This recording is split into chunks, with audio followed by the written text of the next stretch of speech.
Hola, todo es diseño. Los símbolos y emblemas son elementos que comunican identidad, emociones y narrativas únicas, convirtiéndose en piezas esenciales dentro de un universo visual. En este video te presentamos una charla con Cristian Pacheco, de Kimball Studio, quienes con su talento y visión creativa se encargaron del diseño de emblemas de la película Soy Frankelda. Acompáñame en este recorrido en donde cada detalle cuenta y se realza el poderoso lenguaje del diseño.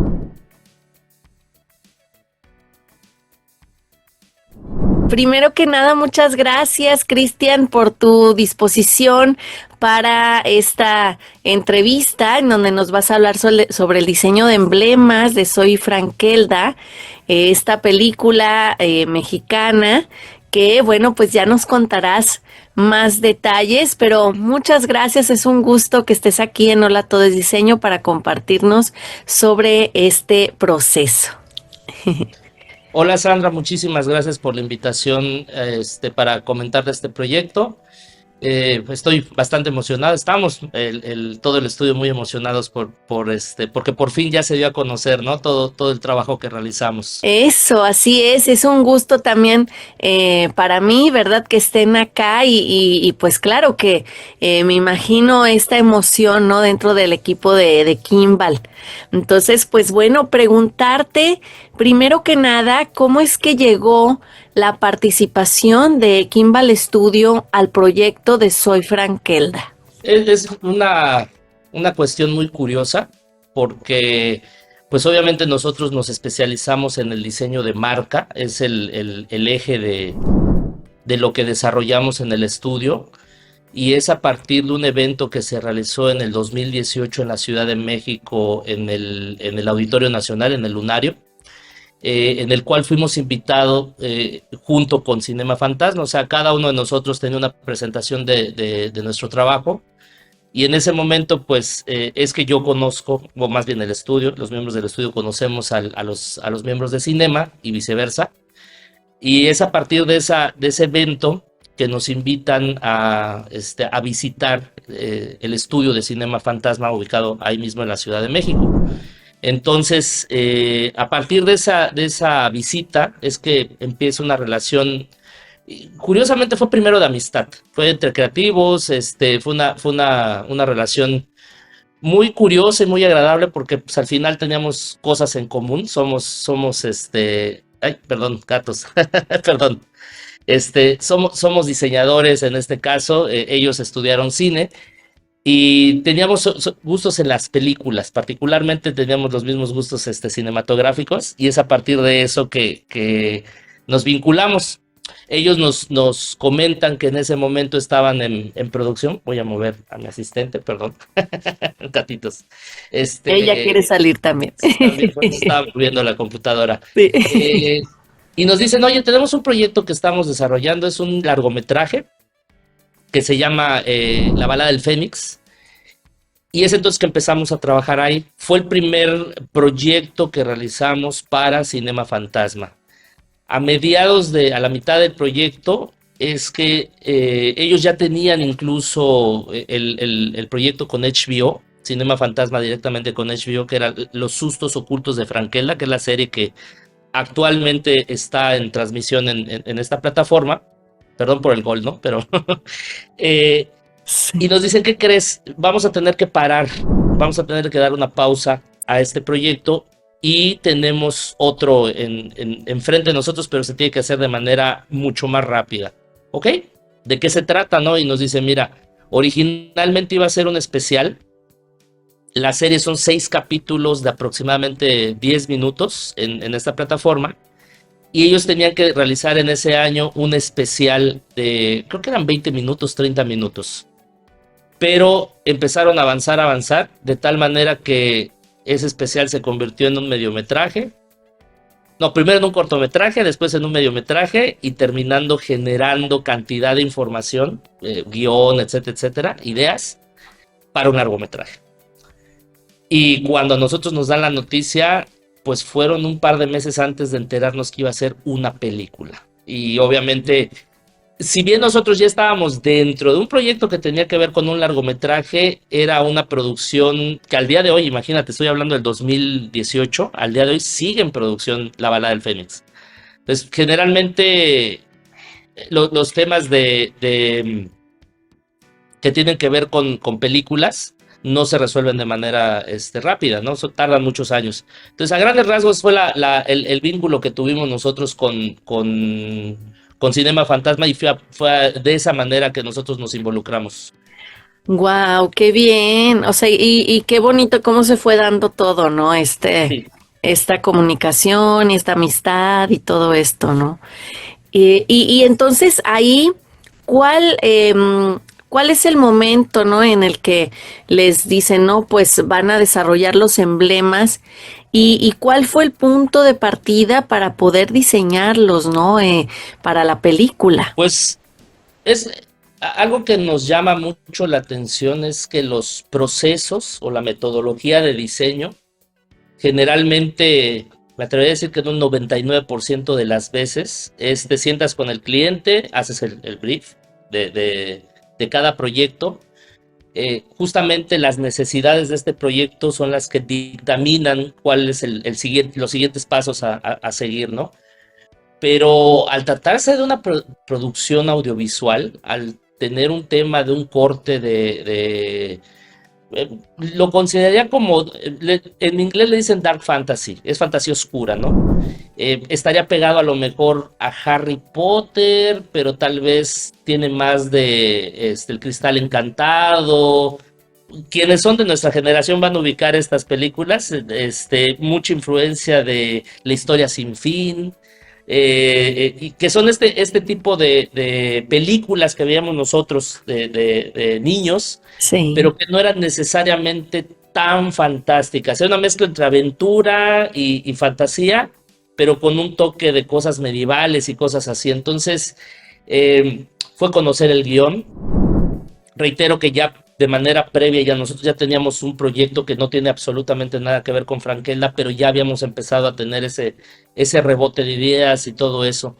Es una categoría complicada de describir, porque si bien, reitero, el tema de la producción cinematográfica existe un director de arte, existe un director de arte conceptual, existe un director de producción, pero son cargos dentro de la misma estructura del proyecto.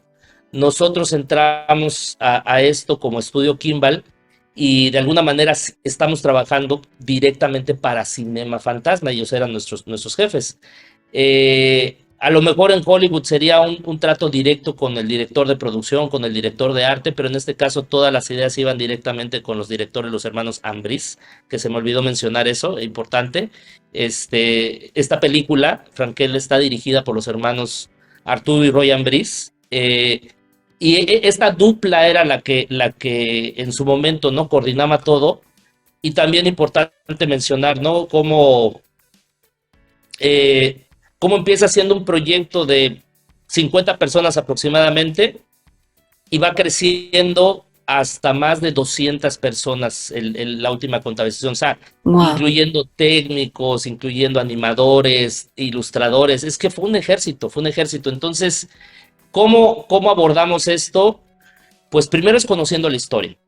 O sea, el primer paso fue definitivamente ver la serie en HBO, entender de qué iba, quiénes eran los protagonistas, cuál era la historia.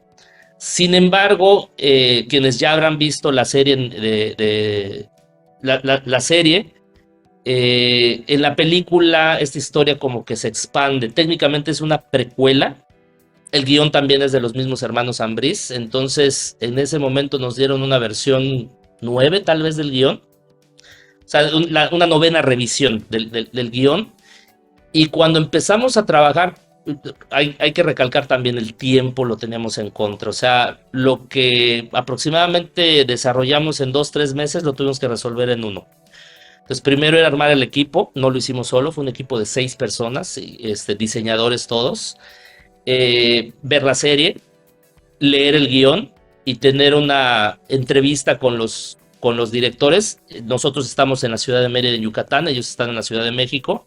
Entonces todo se realizaba mediante videollamadas y fue así que ya empezamos a dar una guía. Ellos nos solicitaron específicamente en un principio el diseño, eran un tipo de escudos heráldicos, por llamarles de alguna manera, no necesariamente medievales, pero con una inspiración medieval, decía el tema de lo fantástico.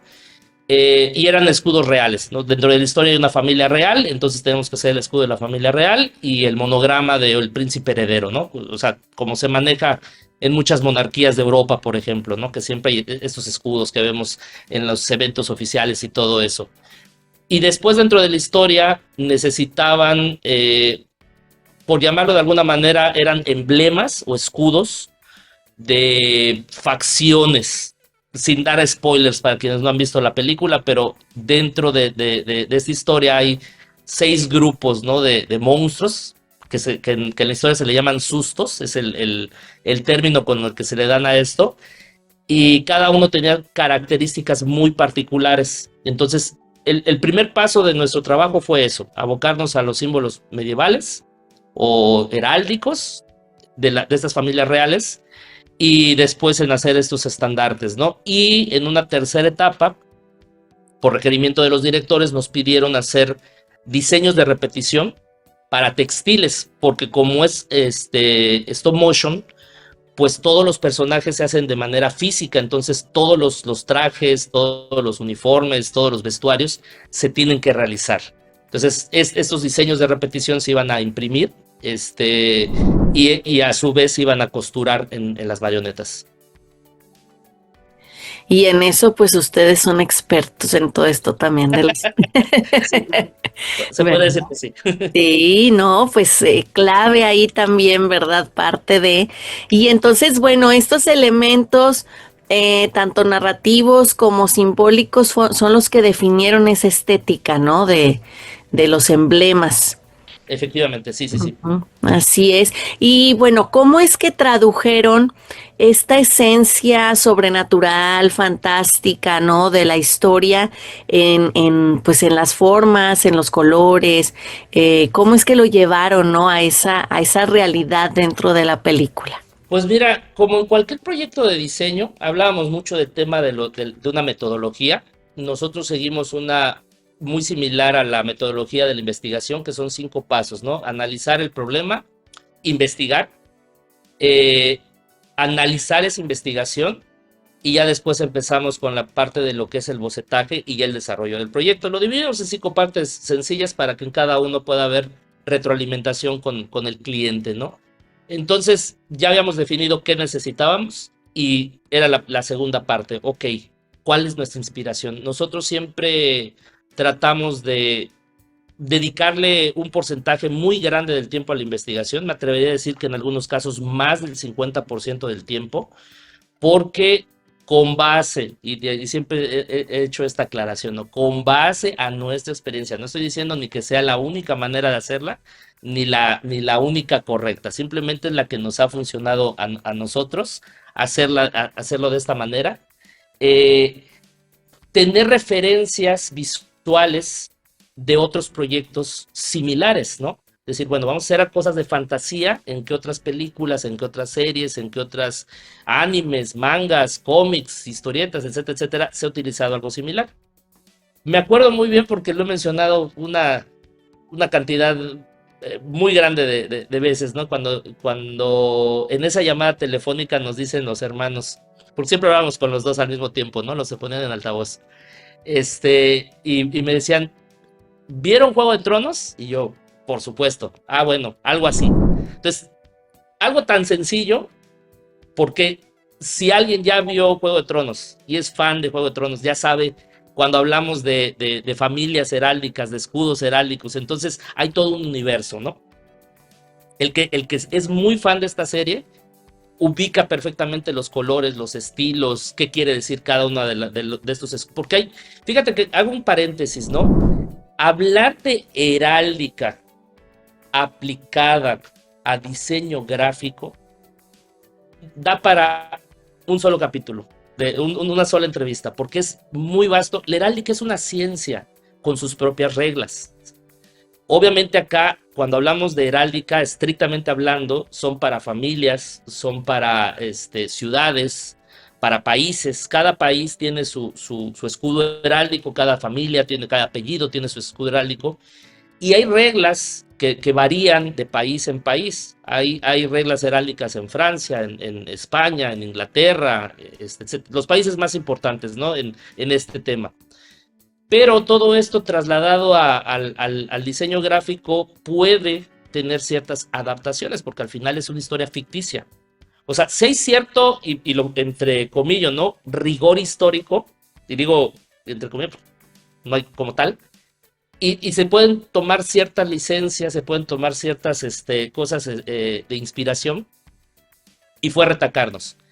Investigar también, porque viene a mi mente siempre el trabajo que hizo el estudio Minalima para las películas de Harry Potter, que también lo había mencionado, ¿no?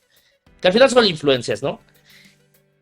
¿Por qué menciono esto? Porque es un despacho de diseñadores que trabajó, no tengo el dato correcto en este momento, no puedo decir que fueron las 3 primeras, pero bueno, podría decir que en las primeras, pero lo importante del estudio fue que su trabajo fue determinante para establecer el universo conceptual y visual de Harry Potter. Porque ahí es lo interesante, cómo trasladas algo que originalmente es una novela, donde a lo mejor J.K. Rowling narra, relata y te describe el escudo de Hogwarts, tenía este lema en latín, pero estaba hecho en madera y tenía ciertos elementos estructurales, etcétera, etcétera. Digo, la ventaja de la narrativa es que depende de la creatividad del autor y puede ser exageradamente detallista, ¿no? Casi describirlo. Pero menciona el estudio Minalima, que a la hora de platicar con Chris Columbus, que fue el director de las primeras películas, sí había ciertas cosas a lo mejor que, algo muy famoso, y eso es un ejemplo muy interesante. A pesar de que el nombre de una de las casas de Harry Potter es Ravenclaw, en el libro se describe su escudo heráldico como un águila. No es un cuervo, a pesar de que Raven sea una palabra que sea un sinónimo de cuervo. En la película sí, fue una decisión hasta cierto punto polémica, por decirlo de alguna manera, que a lo mejor al fan ocasional ni se dio cuenta.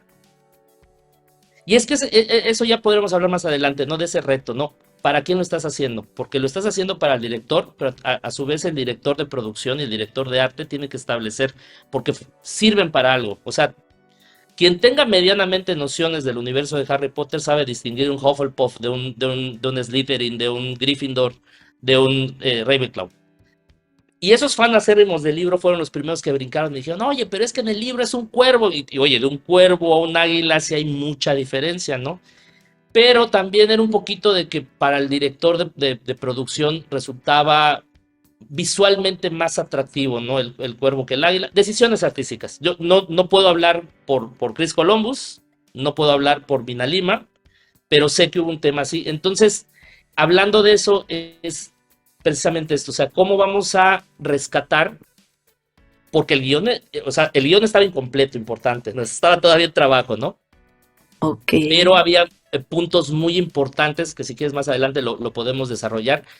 Especificaciones muy claras de qué estaba en la cabeza de los Ambris. Mira, queremos que el escudo de los reyes se vea heráldico, pero que no parezca que pertenece a un país en específico, porque estamos hablando de un plano de fantasía donde viven las pesadillas de que se llama el Topus Terrentus, ¿no? Y nosotros, ok, ¿cómo hacemos algo así, no? Y en ese caso en específico te puedo hablar de cómo lo resolvimos, porque todos los demás fueron más fáciles. En este caso la marca no la marca, perdón, me ganó la parte profesional. El escudo real de la historia está inspirado en un movimiento artístico que no es tan conocido, que se llama Escuela de Glasgow o Movimiento de Glasgow. Generalmente el grueso de quien estudió artes visuales, diseño, cualquier materia relacionada, que tuvieron alguna que otra clase de historia del arte, sabemos de la existencia del Art Nouveau y del Art Deco.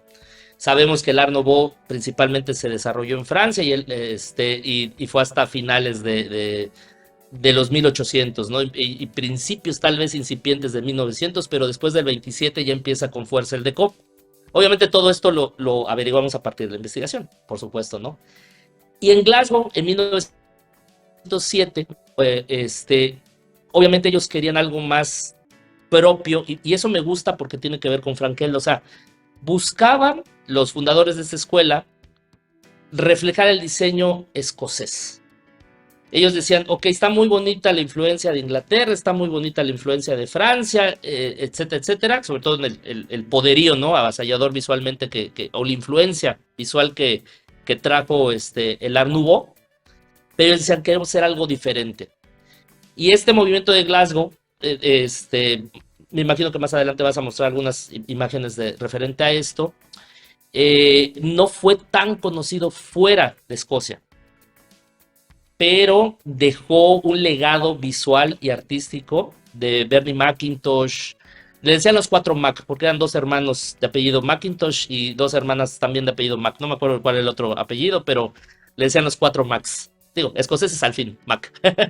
Y el punto con esto fue que gracias a la investigación del movimiento de Glasgow, porque importante con este movimiento es que era un poquito como el Arts and Crafts, de que buscaban que todas las artes fueran utilitarias. Se abocaba mucho en vitrales, en diseño de joyería, sobre todo en diseño de vajilla, en diseño de muchos artículos que se utilizaban en el hogar, pero que tuvieran ese diseño. Y tú ves algo que pertenece al movimiento de Glasgow, inmediatamente lo identificas por sus líneas geométricas. Te digo que para mí, si lo pudiera definir de una manera muy sencilla, es simplemente una transición entre el Nouveau y el Decop. Es un intermedio. Y era precisamente lo que necesitamos de manera visual. Y dijimos, de aquí soy. Tomamos muchas referencias, hicimos los bocetos, se los mostramos y dimos con este escudo real, que afortunadamente sí les encantó mucho a los Ambris en su momento, y ahorita a los fans. La verdad es que hemos tenido muy buenas recepciones. Voy a mencionar lo siguiente, y sí dejo clarito, guardando las distancias enormes, pero el impacto que ha tenido en el cine, por poner un ejemplo, ¿no? El símbolo de Batman o el símbolo de Superman, cuando fue llevado al cine, ¿no? Que le permite a los fans reconocer al personaje, ¿no? Y ha tenido sus variaciones, ¿no? También esto como una consigna de cada director de cine, de decir, ok, si hay un símbolo de esos personajes, el que es fanático de los cómics los ubica, pero cuando haga la película, necesariamente debemos hacer nuestra propia versión, identificar el Batman de Nolan, el Batman de Matt Reeves, el Batman de Snyder. Cada uno de ellos tiene unas características diferentes, a pesar de que es el mismo personaje, pero a grandes rasgos es esto sobre todo cuáles fueron los pasos y cómo lo desarrollamos con ellos. Entonces, pues bueno, me comentas de todo esto, ¿no? Que estuvieron trabajando, investigando toda esta metodología y demás, pero bueno, ya me dices algunos retos a los que se enfrentaron, o sea, me estás ahí comentando, ¿verdad? Pues todo este reto, ¿no? De que tenían que crear estos emblemas que no se parecieran a nada de lo que existía, entonces creo que ese pues fue un reto bastante importante. Pero bueno, ¿consideras que hay algunos otros retos que tuvieron que enfrentar para que pues estos emblemas igual fueran también coherentes con la identidad visual, con otros elementos que les solicitaban? Sí, muchísimos. Mira, de entrada mencionar, a lo mejor se vuelve a veces un cliché, pero hablar de salir de tu zona de confort, porque de alguna manera cuando ya llevas cierto tiempo desarrollando identidades para marcas, pues tienes justamente ya tienes un método, ¿no? Ya sabes más o menos por dónde. Pero en este caso, al tratarse de una historia escrita, que sí va a ser para algo animado y más en stop motion, curioso porque hablamos algunas veces cuando se menciona el proyecto que a lo mejor tratándose de una película de acción real y una caricatura, por ejemplo, cada una tiene ciertos retos, ¿no? En la caricatura dicen, o en la animación, por decirlo de alguna manera, perdón, cualquier cosa aguanta el lápiz y el papel, ¿no? en una película de acción real, los llamados props, que son estos objetos que se utilizan, que puede ser justamente un uniforme, una armadura, una espada, eh, es más trabajo para realizarlos en la vida real, pero al final son de tamaño real, o sea, son cosas que se hacen. Digo, otro dato curioso, ¿no? Que cuando se hizo El Señor de los Anillos, y te digo, son datos que al final uno fue aprendiendo sobre esta marcha, que es un estudio que se llama Weta Creations, que está justamente ahí en Nueva Zelanda. Ellos hicieron diferentes tamaños de anillos, y había un anillo, si ubican El Señor de los Anillos, ¿no? De que usaba Frodo, pero un anillo que era aproximadamente de 50 centímetros de diámetro. Entonces, ¿cómo van a hacer un anillo de 50 centímetros de diámetro? Y dice Peter Jackson, hicimos algo de ese tamaño porque necesitamos tomas de extreme close-up. O sea, yo necesitaba hacer el detallazo, ¿no? Y eso es la magia del cine. Pero acá, parte de este aprendizaje fue visitar el estudio, ver los sets, conocer los departamentos de diseño, conocer los departamentos de producción, ¿cómo se llama? De diseño de vestuario, perdón, y entender que lo que íbamos a diseñar se tenía que poder hacer a escalas mínimas. Uno de estos ejemplos es una marioneta, aproximadamente puede medir de 40 centímetros en promedio, ¿no? Hay más grandes, ¿no? Y entonces, si nos pedían que el escudo real tenía que poderse hacer en un medallón, un broche que iba a tener esta marioneta, pues estamos hablando de menos de 8 milímetros. Exacto. Entonces, imagínate, es ok, sí lo van a hacer, los vamos a bordar a lo mejor este escudo en unos banderines que van a aparecer en el escenario del trono, lo vamos a poner a lo mejor en unas estatuas, lo vamos a poner en unas armaduras, pero uno de los personajes principales tiene que tener un broche en el pecho visible, y entonces ahí es donde aplicamos las cuestiones técnicas, ¿no? De que una marca en efecto tiene que tener iconicidad, o sea, saber de qué va, o sea, que sea, que le dé sentido a la historia, esta consistencia visual de la que hablas, de que parezca que pertenece a ese universo, pero tener una versatilidad, o sea, poderse hacer en formatos pequeños, y para nosotros fue extraordinario, o sea, la verdad tengo que compartir esa emoción de decir, wow, sí lo pudieron hacer en 8 milímetros. Entonces, ese es uno de los retos a los que nos enfrentamos. El tiempo fue el segundo, definitivamente fueron marchas forzadas. Era imposible que dijéramos que no, imposible, porque pocas veces en la vida se te presentan esas oportunidades de decir, oigan, ¿qué creen? Este proyecto se lo estamos vendiendo a Warner. ¿Qué? O sea, nosotros estábamos asombrados, ¿no? Y decir que es una oportunidad extraordinaria. Nuevamente, más adelante hablamos de cuál ha sido el resultado de todo esto, pero era un reto. En sí, el proyecto por tiempos, ¿no? ¿Cómo lo resolvimos el tema del tiempo? Pues yo siempre he pensado que poco tiempo, muchas manos. Es más fácil, y no cualquier mano, o sea, gente que estuviera capacitada y a su vez que entendiera, porque en un momento éramos Jimena y yo, mi socia, y después ya teníamos un equipo de 4 o 5 personas más a las cuales nosotros teníamos que coordinar. Entonces era instrucciones de arriba de Cinema dando a Kimball, y nosotros a su vez con el resto del equipo, ¿no? Exacto, o sea, era toda una coordinación, ¿verdad? Entre el equipo y entre el equipo de Kimball y el de la producción, ¿no? De la película como tal. Y entonces ahí, por ejemplo, ¿hubo algún emblema que representara un desafío especial? Sí, a ver, cuéntame. Sí, sí, porque, mira, acá, fíjense, voy a hacer un comentario. Curiosamente, la mitad del trabajo, el 50% del proyecto en tiempo y en esfuerzo, fueron estos famosos banderines. Esto se presenta, sale en la película, por decirlo de alguna manera, aparecen, se graban, se filman y se muestran, en un corte que se presenta en el Festival del Cine de Guadalajara. Sin embargo, cuando nosotros no tuvimos oportunidad de estar en la premier, por cuestiones de tiempo, de distancia también, Guadalajara, Yucatán, no queda tan cerca. Y tristemente no vimos ese estreno, no estuvimos en la primera vez que se presenta la película en Guadalajara. Se anuncia, hubo un silencio, hubieron escasez de noticias hasta que se anuncia que oficialmente se va a presentar en cines, a través de Cinépolis Distribución.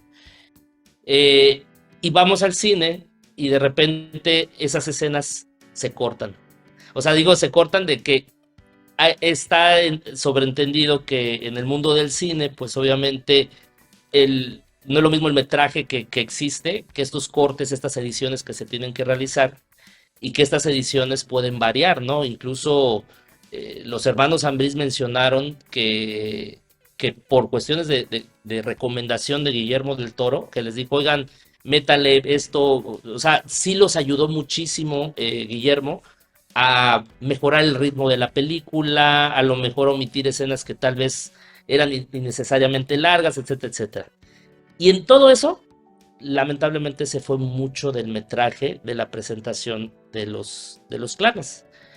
En este momento sé que ya están pasando Franquela en la plataforma, ya está disponible para comerciales, los que tengan HBO, véanla en la plataforma. Sí. Y que escriban en los comentarios, ¿no? Exactamente qué les pareció, etcétera, etcétera, ¿no? Pero no aparece mucho de este metraje del que hablábamos, ¿no? Entonces cae en un término curioso, ¿no? Un lost media, que es el término con el que se conoce, porque al final ese metraje o el corte original del festival, obviamente, probablemente ya no se dé a conocer o no esté en línea, ha cambiado. O sea, ya la película que está ahorita en plataformas es totalmente diferente. Bueno, no totalmente diferente, tiene diferencias con la que se presentó en el Festival de Cine de Guadalajara. ¿Esto por qué lo menciono? Porque obviamente vamos a mostrar material que probablemente no apareció o terminó no apareciendo en la película, ¿no? Dicho esto, sí. Son 5 clanes, cada clan con diferentes características. Mencionaba que el nombre que le dieron los hermanos Ambriz son sustos, no son pesadillas, no son monstruos, son sustos, ¿no? Dentro de la trama son entidades que habitan un plano existencial donde las pesadillas de los seres humanos están ahí, ¿no? No son buenas ni malas, simplemente existen, por decirlo de alguna manera, ¿no? Y como parte de la película, dentro de la trama, ocurre un evento donde cada líder de un clan se presenta, ¿no? Bueno, en la serie aparece... algo importante también de mencionar es justamente la intención de los hermanos Ambriz de generar una historia. Me siento raro diciéndolo porque al final este speech no es mío, no me pertenece, es de ellos. Pero es justamente cómo hacemos una película, una historia desde cero, donde hagamos cosas que sí tengan que ver con México, pero que no sean el tradicional Mexican Curious. ¿Por qué? Y ojo, no tengo nada en contra de Coco, me encanta Coco. La verdad creo que es una de las mejores animaciones de Pixar y me queda claro que el director se llevó a la gente a Michoacán, visitaron. Fíjate que, curiosamente, esta es la primera vez que meto tantas referencias de cine, pero es parte del proceso, ¿no? Y se dan cuenta que me gusta mucho. Y sobre todo ese detrás de cámaras, ¿no?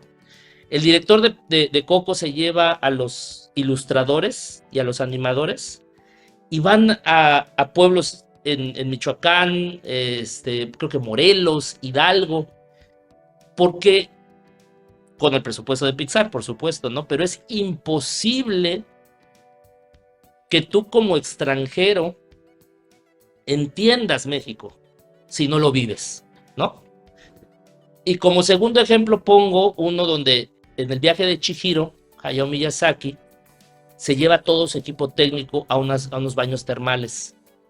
Y si ven el detrás de cámara del viaje de Chihiro, van a notar que están ahí los sonidistas grabando el sonido de los cepillos, limpiando los pisos de madera y todos los cuencos. Entonces, estos dos directores creen en que la única manera que tú como creador, ya sea de sonidos, de ilustraciones, puedas reflejar, y hablo nuevamente porque estas dos películas sí se puede hablar de que reflejan esa esencia del país donde fueron creadas. O sea, tú ves el viaje de Chihiro y sientes hasta el vapor del humo de estos baños de vapor tradicionales japoneses, ¿no?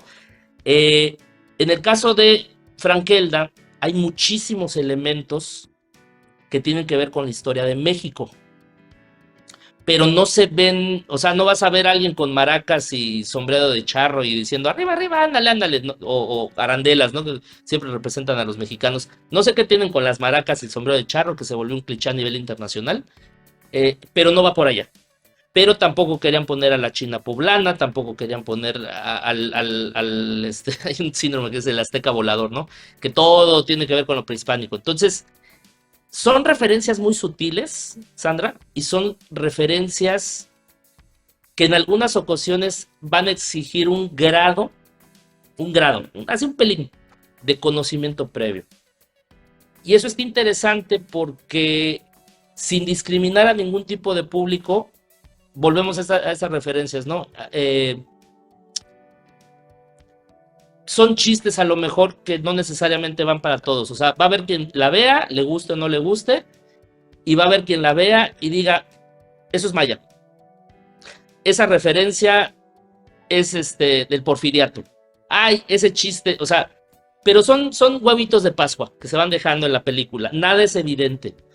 Un detalle, por ejemplo, de la historia que mencionan, se desarrolla en Real del Monte, justamente en el porfiriato. O sea, la historia ocurre en un pueblo real del estado de Hidalgo.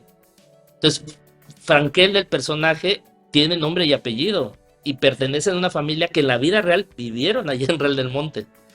Entonces, con toda esta información, nos empiezan a dar los escudos, y uno en particular, lo recordamos muy bien, estaba inspirado en la serie. Regreso a la serie, los capítulos, aparece un personaje que se llama, que es el Coco. El Coco que conocemos todos nosotros, con el que te asustaban, se va a venir el Coco y te va a robar. Sí. Pero ese personaje en la serie no roba a los niños, se roba el talento de los niños. Entonces está interesante. Sin embargo, en la película aparece el papá. O sea, si ese es el Coco, el papá es Don Coco, ¿no? Y por instrucciones de los hermanos Ambris nos decían, este personaje está totalmente inspirado en Porfirio Díaz. Entonces tú ves las fotos, ves los retratos de Porfirio Díaz y tenía una obsesión con la cultura francesa.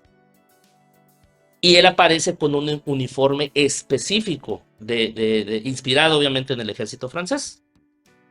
Y nos decían, el escudo tiene que tener esta simbología, tiene que tener como esta estética, que lo relaciones con Don Porfirio. Ah, perfecto. Entonces algo muy común de Don Porfirio eran las medallas que tiene en el pecho, muchas medallas. Entonces empezamos a decir, oye, pues vamos a hacer medallas, vamos a hacer esto, y sentía que los hermanos, era de los que de plano nos bateaban una y otra vez. Hicimos, no sé, 10, 12, no recuerdo ahorita la cantidad de bocetos.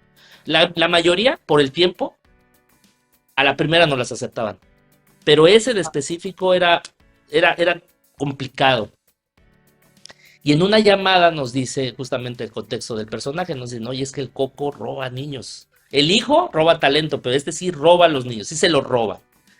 Y cito textualmente, ¿no? Queremos un saco, una bolsa, del cual esté saliendo una garra así terrorífica y esté agarrando a un niño que está gritando desesperado. Sí, yo también me quedé así. Y así, ok, y esto es para niños, ¿verdad? Sí, sí es para niños. Ah, ok, gracias. Bueno.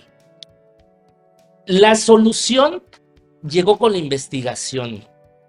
Resulta que en este periodo contemporáneo al porfiriato, se me fue ahorita el nombre del editor, pero hubo un editor con el que trabajó Posada, José Guadalupe Posada, y era un tipo de como folletines donde se hablaba de leyendas, cuentos y cuestiones así. Y en ese folletín había uno donde, típico, ¿no? De decir, a los niños traviesos se los lleva el demonio, o a la bruja, o sea, seres del inframundo, por decirlo, dibujados por José Guadalupe Posada. Horribles, o sea, horribles en el buen sentido, ¿no? De que estaban muy bien hechos y eran terroríficos. Y además algo que tiene el estilo de José Guadalupe, que es mexicano, por cierto, es que estaba hecho sobre linóleo. Entonces tiene un achurado muy marcado, porque es casi muy tosco. Eso era lo que quería decir. Es un acabado muy tosco. Entonces nosotros dijimos, ok, no le vamos a mover. Ya nos dieron la idea, vamos a empezarla a pulir y le vamos a meter el estilo de José Guadalupe Posada. Y eso dio como consecuencia que lo vieron, y así como el meme dice Roy, me acuerdo. Está horrible, me encanta. O sea, y no conformes con eso, el bordado de los puños de los uniformes militares tienen un tipo como de olivos o algún tipo de elemento ornamental vegetal que está costurado con hilo de oro. Esto es muy común en esos uniformes, son puños rojos. En las imágenes lo van a ver. Y uno de los diseñadores de acá del estudio, Sergio Mena, dijo, oiga, vamos a poner que en vez de hojas, ya ves, ubicas estas hojas, ¿no? Que están en los escudos y todo eso, que sean manitas. O sea, la forma es muy, muy similar, pero además de esas manitas que estén como agarrando bebés. Sí, no, de verdad está... La palabra que en este momento puedo decir es perturbador, totalmente perturbador. Pero era lo que querían. Y reitero, Sandra, son marionetas de 40 centímetros, de 60 centímetros. Entonces son detalles que sí te puedo decir que son prácticamente imperceptibles, a primera vista. Pero quien ve la película 2, 3 veces, quien se toma la molestia de ver los comentarios del director, quien ve un video típico de YouTube que dice 20 cosas que no sabías de tal película, bueno, está hecho para ellos. O sea, yo pertenezco a ese grupo de personas que termino de ver una película y lo primero que hago es irme a YouTube y ver videos de curiosidades, me encanta, porque es meta información. O sea, ok, ya vi tu contenido, pero quiero saber más. Dame más información, quiero más. Entonces, creo que Franquella ha funcionado porque está hecho para ese tipo de personas. Con todos esos detalles, ¿no? Sí. Y como parte también de, pues como tu eslogan, ¿no? También de los detalles. Sí. Interesante que va pues unido, ¿no? También. Sí, claro. Y eso es algo que, sin falsa modestia, le reconozco mucho a los Ambriz, que supieron reconocer esa parte. Como decía al principio, se reconoció, perdón, gatitos, otra vez, es que está inquieto.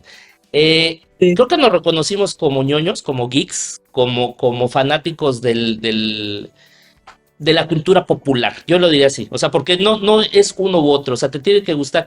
Y fíjate que algo que yo le recomiendo mucho cuando daba clases, era profesor, y cuando me ha tocado la oportunidad de dar alguna plática en una escuela, yo les digo, no se limiten. O sea, está padre que te guste el anime, está padre que te guste el manga, está padre que te guste las caricaturas, pero no te claves con uno, porque es muy común, ¿no? De que de repente dicen, no, las historietas son una porquería, lo mejor es esto.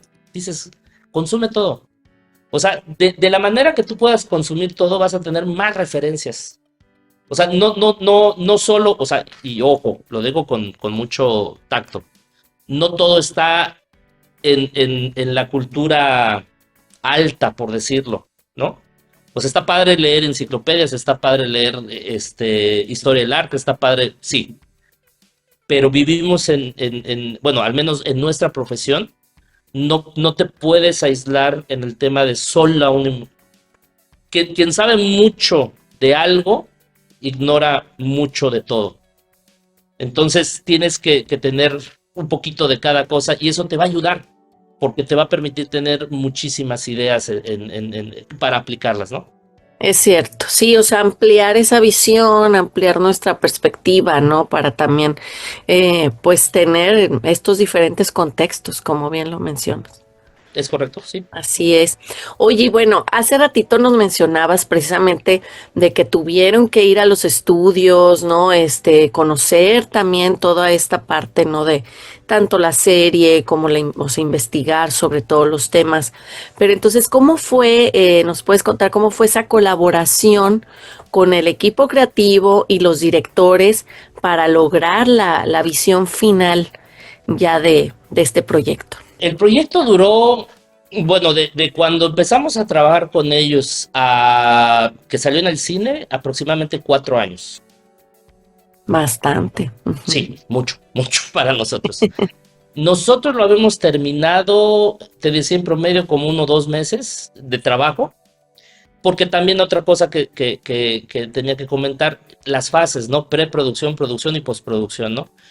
Muchas de las cosas dependían de nosotros.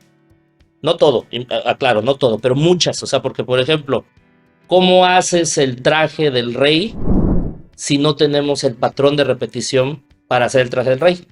Entonces, antes incluso de grabar, mientras un equipo de ellos estaba diseñando y elaborando la marioneta, pues otro equipo, o sea, estaba así como cuando es carrera de relevos, esperando la estafeta, ¿no? De que nosotros llegáramos y se la diéramos. Entonces había mucha presión. O sea, sí, chicos, no los queremos presionar, pero dependemos de ustedes para hacer tal o cual cosa. Y gracias, ¿no?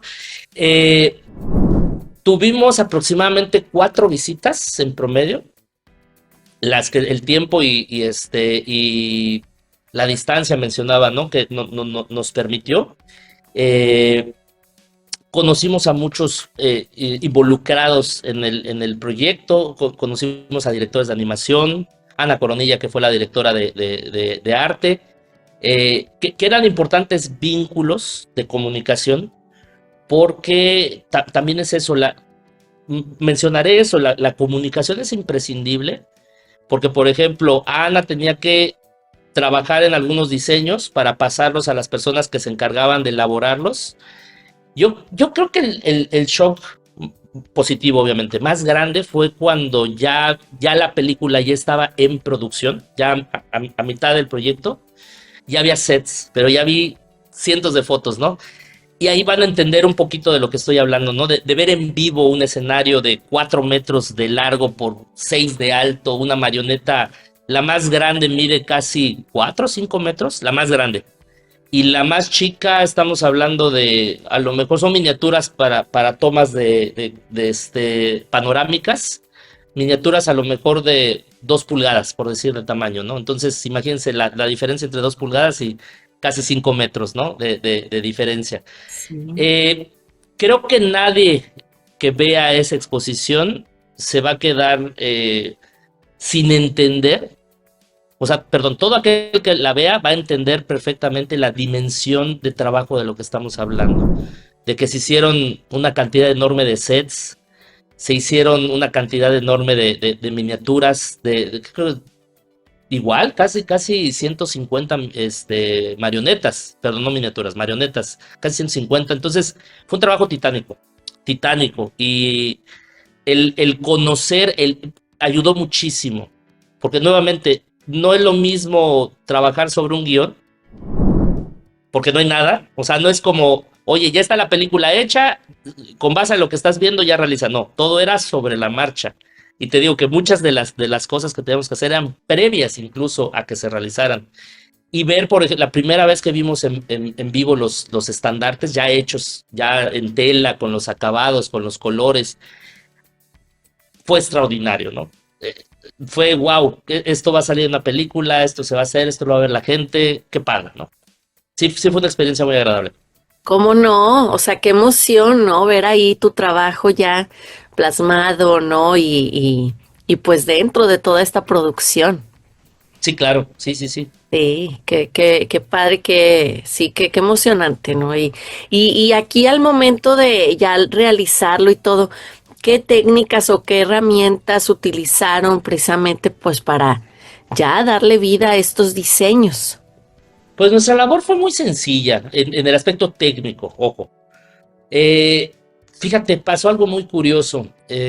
Debido nuevamente a las condiciones del proyecto, yo hago una pausa. Si yo pudiera en este momento elegir, o sea, encontramos un nicho, porque imagínate, Sandra, me gusta el cine, nos, en plural, al estudio, ¿no? Nos gusta el cine, nos gustan este tipo de producciones y además descubrimos que este tipo de producciones requieren de gente como nosotros para o sea, yo descubrí un universo, porque muchas veces no se habla del departamento de producción de una película, donde quienes se encargaron, y empiezas a escarbar y salen nombres importantísimos, a lo mejor cuando se trata de vestuario o cuando se trata de fotografía, o cuando se trata hablo mucho del diseño de producción, ¿no? Que es muy complejo, porque el diseño de producción a lo mejor a veces tiene que hacer desde un escenario hasta una ropa, hasta te decía una espada, o sea, depende de muchas cosas, ¿no? Y hay mucha gente debajo de él, es una responsabilidad muy grande, ¿no? Descubrir que existe eso y que te pagan fue para nosotros así, te explota la cabeza. No hay manuales, o sea, no tienes que traer un manual, no es una marca corporativa, ¿no? En este caso en específico no tuvimos que hacer presentaciones como las solemos hacer con la marca. Bueno, además también es eso, cuando haces una marca, haces una marca. Y es una presentación, un manual de identidad con los colores y shalala, etcétera, etcétera, ¿no? Acá hicimos más de 20 símbolos. Y pues no había tiempo ni manera de hacer la presentación. Entonces, prácticamente, casi las mandamos en crudo. Y cuando digo en crudo, de que hubo mucho bocetaje, me mandaban a mí los bocetos, los refinábamos, se los mostrábamos a los Ambriz. Y cuando había una aprobación, pues ya pasaba al departamento de vectorización, a la gente que se encargaba de vectorizar. Y así en blanco y negro. Ya, mándalo, de una vez. ¿Por qué? Porque al final el departamento de vestuario, el departamento de diseño de props, ya ellos elegían la textura, el color, que era la más adecuada conforme a la película. O sea, si había decisiones, por ejemplo, que el escudo real sí o sí tenía que ser siempre metálico, ¿no? Puede ser dorado, plateado, lo que sea, ¿no? Pero era metálico. Y por ejemplo, el monograma de uno de los protagonistas, al ser como muy barroco y todo eso, pues siempre tenía que estar o bordado en hilo de oro, simulado por supuesto, ¿no? Bordado, o si llevaba una serigrafía que tenía que tener un relieve, o sea, como cuestiones muy técnicas, pero eso ya eran decisiones del departamento de producción y de arte de Cinema Fantasma. Sí, ya era un trabajo ahí en equipo, de Sí, todo el proceso, ¿verdad? O sea, totalmente, sí. como decías hace un ratito, era como la estafeta y ya continuaban con su Exacto, trabajo, exacto. ¿no? Y bueno, ¿qué papel crees tú que juegan los emblemas en la construcción de la atmósfera y de la narrativa de Soy Frankelda? Qué excelente pregunta, ¿eh? O sea, es que al final, fíjate, aquí va a ser bien difícil, Sandra, hablar objetivamente de esto. No digo que es imposible, pero es muy difícil porque soy fan. Entonces, obviamente, si eres fan, vas a hablar bien. O sea, es algo que te llena, que te emociona, que te encanta, ¿no? Claro. Y reitero, soy fan de este género. Me encantan todas estas películas, me encanta verlas, me encanta. Mira, acá hay un tema que nuevamente te lo dejo de tarea porque también da para un programa. O sea, es tan complejo. Las licencias de mercancía de películas. Otro dato cultural interesante es justamente que muchos lo saben. George Lucas en su momento se dio su sueldo de director. Star Wars 1, 74, si no estoy mal, ya me corregirán acá los fanáticos hardcore. Pero 70, vamos a dejarlo en 70 para no errar. Sí. No prometía ser un hitazo. La gente no le tenía tanta fe. Más allá de todo, él en algún momento vio el potencial y habló con el estudio y dijeron, oye, ¿sabes qué? Renuncio, o sea, necesito dinero para financiar la película, ya se nos acabó. Si quieren, vamos a hacer una cosa, renuncio a mi sueldo de director con una condición, me van a dar un punto no sé qué, desconozco nuevamente la cantidad, un porcentaje de la venta de productos de licencia. Entonces, en ese entonces, 70. Pues yo creo que el estudio dijo, ¿cuánto más playeras? Y a lo mejor hacemos ventas de juguetes y no sé qué. Bueno, creo que el resto es historia, ¿no? Si algo ha convertido, o convirtió, porque vendió LucasArts, en obscenamente rico a Lucas, no fue el sueldo de director de Star Wars.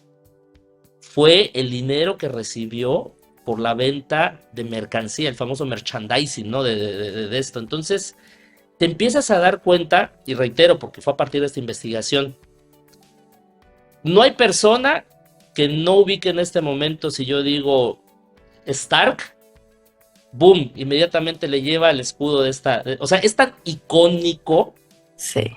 porque no es cualquier lobo, es el lobo de los Stark de Juego de Tronos. Es el dragón de 3 cabezas de los Targaryen, ¿no? Y es él de Juego de Tronos. Y reitero, es similar porque si bien hay una descripción en los libros, fue trabajo de un diseñador de mapas, por cierto, que trabajó en la serie. Él se encarga de hacer todos los escudos. Ya ha trabajado, este diseñador trabajó en otros proyectos. Creo que trabajó en Gladiador. O sea, ya tenía experiencia, pero no era diseñador, era dibujante de mapas. Era su chamba. Entonces, los productores y directores de Juego de Tronos le dicen, oye, ¿qué onda? ¿Te avientas esta chamba? ¿Es una serie? Bla, bla, bla. Sí. Y hoy por hoy, nuevamente, o sea, tú ves estos escudos y sabes de qué casa estamos hablando, sabes de qué programa estamos hablando, ¿no? Y me encanta esta palabra porque se crea entonces un universo conceptual. ¿Qué es universo conceptual? La chaviza le dice lore, que lore es básicamente como toda la mitología de una serie de televisión, de una película, todos, cómo se llama y quién fue su papá y cuál es su historia de bla, bla, bla, bla, bla, bla, bla. Y algo que no iba a decir secretamente, pero no, nunca fue secreto. De hecho, fue totalmente abierto que yo le decía a los Ambriz, oigan, es que tenemos que generar esto para que si en un futuro se hacen playeras, llaveros, gorras, no lo sé, funcionen eso. De verdad, yo desearía, o sea, para mí sería pues, indescriptible esa sensación de ver en algún futuro una playera con o sea, imagínate qué debe de sentir este diseñador de tener un llavero con algo que él diseñó, pero que además, como dijiste, el impacto visual, o sea, ¿qué representa? La respuesta clara a esta pregunta, Sandra, la tiene el fan, no yo. O sea, nosotros como estudio Cinema Fantasma que nos encomendaron este proyecto, yo te podría decir, sí, lo hicimos pensando en que guste, o sea, en que, a ver, voy a estructurar la respuesta. Lo diseñamos pensando en resolver la problemática de los Ambriz, ¿no? Ellos tenían una solicitud, haz un escudo, haz símbolos para clanes, ok. Pero dentro de esa solución nos adelantamos a un futuro probable, que me encantaría, no estoy diciendo que así va a ser, me encantaría que así fuera, en el cual se generara mercancía que el fan comprara. Y entonces ahí es donde se cumple esa condición, ¿no? De que sea pragmático, de que funcione, de que sea icónico, de que pertenezca a su universo. Si ustedes van creo que ya desde septiembre ya empiezan a vender cosas bueno, no, ahorita ya están vendiendo cosas de Navidad en tiendas departamentales, ¿no? Y ves un set de cosas de Harry Potter que pueden ser desde almohadas, vajillas y todo eso. Hay algo, el color, el estilo, las letras, que te dice esto es de Harry Potter. Y no tiene que tener el logotipo de Harry Potter. Y nuevamente, cuando hablamos de Harry Potter, no hablamos nada más de las 7 películas. Hablamos de las otras películas de Animales Fantásticos que pertenecen a ese universo. Hablamos de la nueva serie de HBO, que por cierto también es de Warner Bros. Curioso, también Juego de Tronos es de Warner. Sí. No había pensado en eso, pero bueno, Sí. digo, qué casual, porque sí es casual, pero que estas dos producciones, una en serie, una en serie de películas. ¿Y por qué menciono esto? Porque sin percatarnos, sin saberlo, sin tener en cuenta eso, actualmente Frankelda ya es un microuniverso, porque ya hay una serie y ya hay una película. O sea, en muy poco tiempo, es raro eso, ¿eh? O sea, es raro porque generalmente para que una serie se vuelva película, es complicadísimo. Tiene que tener fan, o sea, tiene que pegar mucho como para que digan los directores, oigan, ¿saben qué? Esto amerita una producción más grande. O al revés, que un universo, iba a decir, bueno, sí, universo cinematográfico, una serie, perdón, una película, una serie de películas se vuelva serie, muchas veces es para expandir ese universo, todo es dinero, o sea, porque nuevamente, cuando hicieron La Casa del Dragón, que fue un spin-off de Juego de Tronos, obviamente es porque saben que la gente va a ir a verla. Entonces, en ese sentido, todo lo que quiero mencionar es justamente eso, de que sí, lo buscamos, de que hubiera esa identificación, ese nivel, es que también ese era otro reto, Sandra. Ya estamos hablando de palabras mayores. O sea, ya es una producción. O sea, a nosotros como diseñadores sí nos preocupaba que la gente lo viera y que dijeran, ay, está bien chafa, ¿no? Ay, no me gustó. O sea, siento como... O sea, sí está padre la idea, típico, porque todos los diseñadores somos bien criticones, la verdad. Pero todos hemos aplicado la de, sí está padre, pero como que le faltó que le echaran más ganitas, ¿no? Y eso es ahí donde no. Y parte del reto, cerrando este tema, esta pregunta, era lograr un equilibrio, ojo, porque no es lo mismo hacer, reitero nuevamente, Juego de Tronos o Harry Potter, existe en el mundo real, ¿no? Entonces el nivel de detalle, el nivel de acabados, el nivel de realismo, todo esto es más alto, porque va a funcionar en cine, ¿no? Se va a ver. O sea, si tú haces algo en unicel en vez de madera, se ve en cine. O sea, se ve, el cine no miente, la iluminación y todo esto. Pero acá también hay que entender que el estilo de los materiales, el estilo de la forma de los personajes, tenía características muy particulares. ¿A qué quiero llegar? No podíamos hacer o diseñar algo realista, porque no es acción viva, no son actores, son marionetas. Entonces, era como un rango. La otra vez tenía una escala de un pictograma o una idea abstracta hasta una fotografía, y todas las escalas que hay, existe esta escala de iconicidad. Entonces nosotros teníamos que movernos dentro de esa escala para que no se viera, o sea, un ejemplo muy directo es, normalmente en un 80% nosotros metemos retícula e incluso hasta proporción áurea en nuestras marcas. Lo mostramos, o sea, es algo que va más de dientes afuera. Es, mira, ¿ves esto? Si le pusimos esta retícula, aquí no.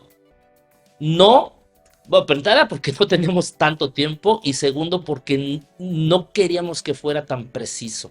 Es más, hubieron un par de emblemas que por instrucciones de los hermanos Ambriz los querían a mano. O sea, quiero ver el grosor de la pluma, perdón, de la plumilla, ¿no? De la tinta china que se vea. O sea, porque necesitamos que parezca algo como si fuera una pintura rupestre o que alguien le hizo a mano. Entonces, debido a esas condiciones, ya eso ni lo vectorizamos. O sea, tal cual lo escaneamos. A lo mejor le hicieron cálculo interactivo, pero no requirió de un proceso de vectorización. Pero no fue ni por omisión, ni por flojera, no, fue una instrucción directa. Exacto, sí. Era parte de esa atmósfera, ¿no? De lo que querían reflejar, ¿no? También. Efectivamente, sí. Así es. Oye, pues estamos llegando ya casi al final de la entrevista y la verdad es que ha estado súper interesante todo esto que nos compartes. Pero bueno, me gustaría preguntarte, bueno, ya me has comentado muchísimo, pero específicamente, ¿qué aprendizajes les dejó este proyecto a ti, al estudio Kimball, que ustedes aplicarían también en futuros trabajos del estudio? Pues sí, sí, muchos aprendizajes, porque de entrada es conocer un mundo nuevo, totalmente ajeno. O sea, algo muy curioso, que en un par de ocasiones nos han invitado a dar una plática del proyecto en escuelas, y de repente el shock, porque dicen, Cristian Pacheco, director de Kimball Studio, participó en Frankelda. Entonces lo primero que les digo, oigan, no voy a hablar de animación.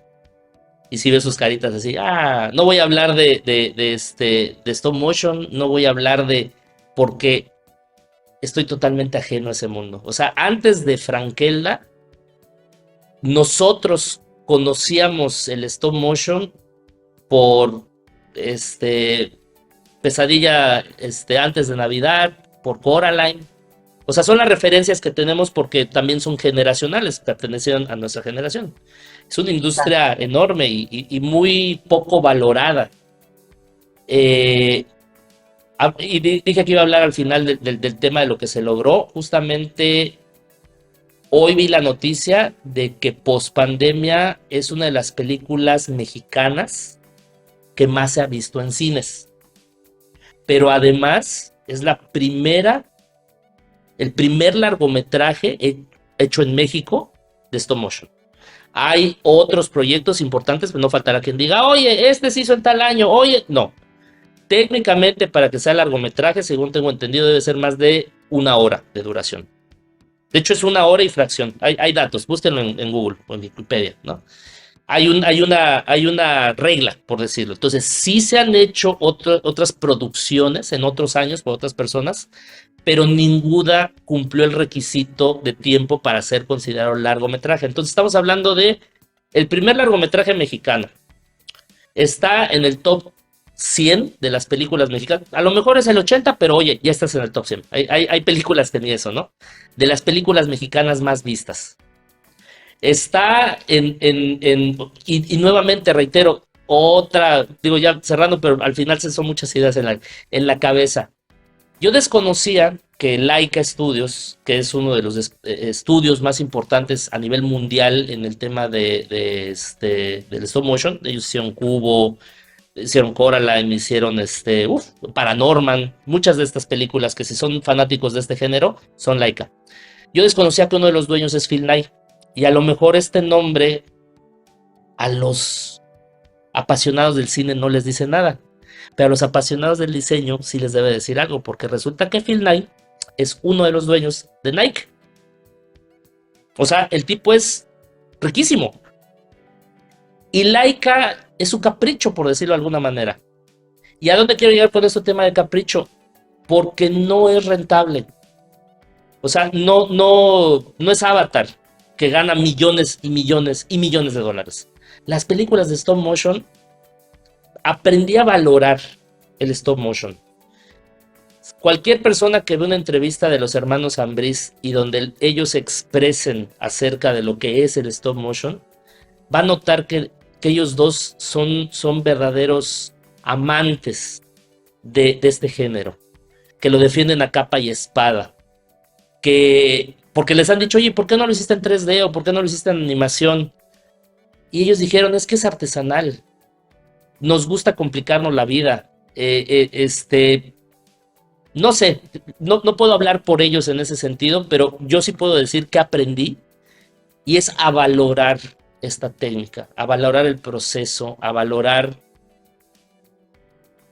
que sirve esta entrevista a manera de reconocimiento de esas más de 200 personas que se desvelaron cortando, pegando. Yo creo que definitivamente son todos aquellos que les decimos a veces de manera despectiva, ¿no? El morro o la morra de los plumones. Porque definitivamente si no perteneces a ese grupo de personas que se quedaban de madrugada pegando, cortando, que les gustaba genuinamente hacer todo ese trabajo, y reitero la palabra artesanal, porque sí llegaron a utilizar tecnología en algunas cosas 3D, en algunas cosas impresión en 3D, que nuevamente modelar en 3D o imprimir, todo eso me rebasa. Ya son cosas que ninguno del estudio, porque al final nos especializamos en diseño gráfico. O sea, a mí pregúntame de marcas, pregúntame de cuestiones de identidad, pero si me preguntas de cuál es la resina epóxica más efectiva o cosas de manualidades, no las voy a saber. Entonces, ver este universo desde adentro, haber sido parte del proceso de construcción de este mundo, porque también es eso, construiste un mundo desde cero, y es un mundo que existe, es un mundo que literalmente puedes tocar esos escenarios, esas marionetas, las puedes ver.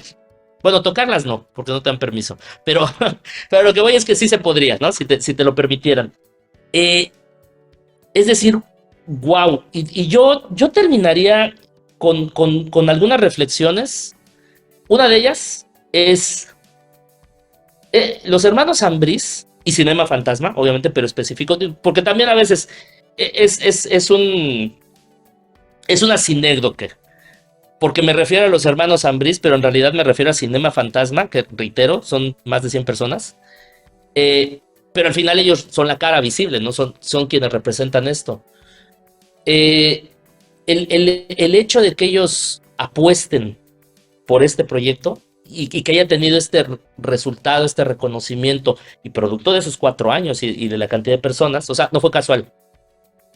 Antes de que se me olvide, porque puedo desvariar, también reconocer la calidad. Fíjate, estas son cosas que como fan lo digo. El nivel de edición de sonido, el nivel de doblaje, el nivel de música. Quien vaya a ver la película se va a dar cuenta que la película ha tenido este recibimiento no solo por ser una buena historia o no solo por ser una buena animación, sino porque en general fue una producción que, debido al tiempo que le dedicaron, al amor que le dedicaron y a todo esto, tuvo este resultado. O sea, este es el resultado de todo eso. Y remataría con la reflexión de decir, es su primera película. ¿Qué sigue? ¿Qué son capaces de hacer? Porque yo te puedo apostar que la primera película de James Cameron no fue su mejor película. Y el cuate se volvió un director de culto con los años. A lo mejor a la quinta, a la sexta, ¿no? Y cualquier... Es más, la primera película de Guillermo del Toro, que me perdonen los fanáticos de Guillermo, pero no es su mejor película. O sea, tiene cosas buenas, pero él mismo lo dijo, es que yo tenía muchas limitaciones de presupuesto, de tiempo, etcétera, etcétera, etcétera. Y ahora sí es una gran película, Cronos. Que por cierto hay unos guiños ahí en la película de Cronos, porque tanto los hermanos Ambriz como yo somos fanáticos de Guillermo. Y entonces es eso, o sea, ¿qué son capaces de hacer Cinema Fantasma y los hermanos Ambriz en 5 años? En 10, no lo sé, pero si Frankel es buena, y esa respuesta la tiene el público, esa respuesta la tiene el que va al cine, el que la va a ver ahorita en plataformas, y es quien va a decir si está padre, no está padre. Entonces, yo te digo, esa fue parte de ese aprendizaje, de esa experiencia, de entender, de conocer este mundo. El cine es totalmente, aunque suene a frase, ¿no? Pero es otro boleto, es otro contexto bien diferente de lo que yo tenía en mente de lo que era hacer marcas. Sí, qué interesante todo este aprendizaje. Y bueno, como bien dices, este es como el inicio, ¿no? Tanto para Cinema Fantasma, los hermanos Ambriz, el inicio dentro de quizá pues una mayor cantidad de largometrajes, y por qué no también pues de Kimball Studio, ¿no? Que posteriormente puedan tener otros proyectos como este, ¿no? Sí, porque descubres, perdón, la interrupción, pero descubres que, te decía hace rato, que hay mucho, es un nicho que al menos nosotros no conocíamos. Así es. Pues, ¿algún mensaje final, Cristian? La verdad es que yo quisiera seguirte preguntando mucho más. Esto da para mucho, como bien decías hace rato, pero pues por esta emisión pues tenemos que terminarla. Pero pues después seguiremos con más temas.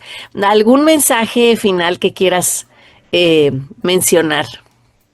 Pues mira, en primer lugar, nuevamente un agradecimiento a los chicos de Cinema Fantasma por confiar en nosotros, pero más que nada por entender que zapatero a tus zapatos, por entender que ellos tenían una necesidad. Ok, vamos a contratar a los mejores en vestuario, vamos a contratar a los mejores en música, vamos a contratar a Mireia Mendoza como directora de animación. Quienes son fanáticos del anime, creo que ella hace la voz de Luffy. Es una extraordinaria actriz de doblaje y directora de doblaje. Kevin Smith, que fue el que compuso la música, mexicano radicado en los Estados Unidos, y la verdad es que sus composiciones no le piden nada a cualquier, o sea, y no lo digo yo, reitero, escuchen, el soundtrack de Frankel está en Spotify, nuevamente otro, oye, voy a pedir que nos patrocinen, ¿eh? Ya di muchas marcas, Ya, Pe- sí. pero es eso, ¿no? Y decir, wow, tienen a estos, el que nos hayan comisionado este proyecto quiere decir que ellos vieron, ¿no? Que lo que éramos capaces de hacer y para nosotros fue ese reto de decir. Y en ese sentido también agradecer a los hermanos, a todo el equipo de Frankelda, a toda la, pero así literalmente a todos y cada uno, porque